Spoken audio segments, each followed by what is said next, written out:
Allah forgives whoever He wants. Rasulullah ﷺ was injured in Uhud. Listen to this carefully. Don't forget it. He was injured at what? Uhud. He was injured in his face in 3 different places, and the arrow or the spears actually penetrated through the helmet into his jaw. Okay? Several of his teeth were gone, and he had to be patched up with mud so the bleeding would stop. When he fell to the ground, sallallahu alaihi wasallam, Umar bin al-Khattab thought he was dead. He was gone. And Umar bin al-Khattab lost it. He just sat on the battlefield. According to one narration, he just sat there. What's the point now? Rasul sallallahu alaihi wasallam comes back to consciousness. In one narration, he gets up to consciousness and says, كَيْفَ يَهْدِ اللَّهُ قَوْمًا? How can Allah guide a people that spill the blood of their messenger? Okay? How can Allah guide a people who spill the blood of His messenger? Allah immediately revealed ayat after Uhud. One of those ayat, listen carefully. لَيْسَ لَكَ مِنَ الْأَمْرِ شَيْءٌ. You have no authority whatsoever. Talking to the Prophet ﷺ. أَوْ يَتُوبَ عَلَيْهِمْ أَوْ يُعَذِّبَهُم. Whether He wants to accept their tawbah or He wants to punish them, فَإِنَّهُمْ ظَالِمُونَ. Then they are, in fact they have done great wrong. فَلِلَّهِ مَا فِي السَّمَاوَاتِ وَمَا فِي الْأَرْضِ. Allah owns whatever He has, whatever's in the skies, whatever's in the earth. يَغْفِرُ لِمَن يَشَاءُ. He forgives whoever He wants. يُعَذِّبُ مَن يَشَاءُ. He punishes whoever He wants. Wallahu ghafurur rahim. And Allah is extremely forgiving, loving and merciful. What have we done? I haven't forgiven you, so I know Allah won't forgive you. Because until I forgive you, I know Allah won't forgive you. Don't point at anybody. Please don't. When you do that, what are you negating? And what do you think is going to happen on Judgment Day when nobody can speak?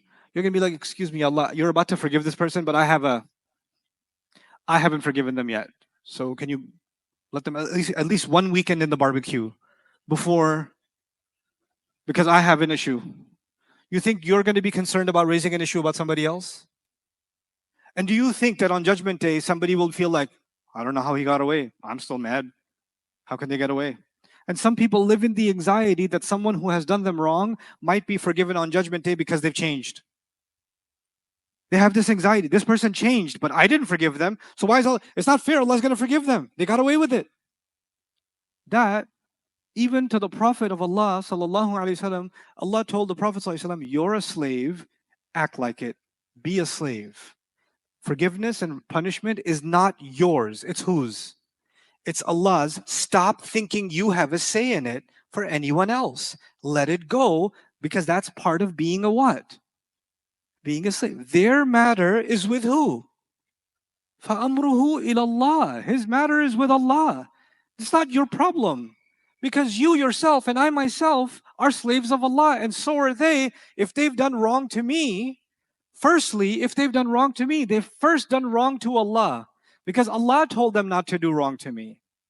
So they haven't, before someone commits a crime against me, they've already committed a crime against Allah. And Allah is way more offended than I am. And Allah is way more just than I am. So instead of me thinking, I'm going to teach Allah how justice is going to work on Judgment Day, which, by the way, Allah asked this question in the Quran, قُلْ أَتُعَلِّمُونَ اللَّهَ بِدِينِكُمْ. Tell them, are you going to teach Allah your religion? You want to teach Allah how justice should work?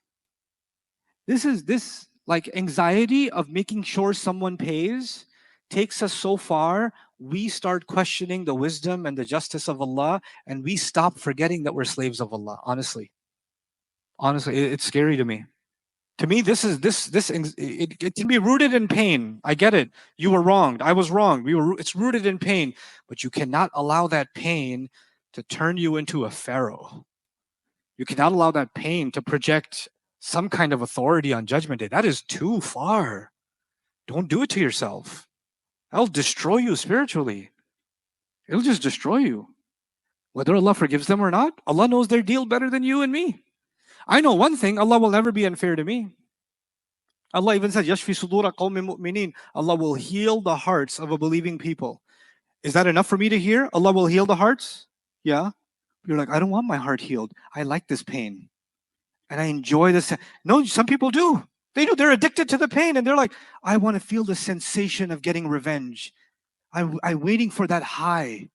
I need it. Guess who needs to see someone else suffer? Who has that need? Who's the first one who needs to see someone suffer? Iblis. Where do you think that need comes from to see someone suffer? You know, Shaitan has caused so much more suffering than any one of us could. A human being can only do so much wrong. Shaitan has been doing wrong since age old, right? So my desire to see Shaitan suffer should be stronger than my desire to see anyone else suffer. But I never make dua, Ya Allah, throw him in Jahannam, do this to him. I just say, Ya Allah, protect me from his evil.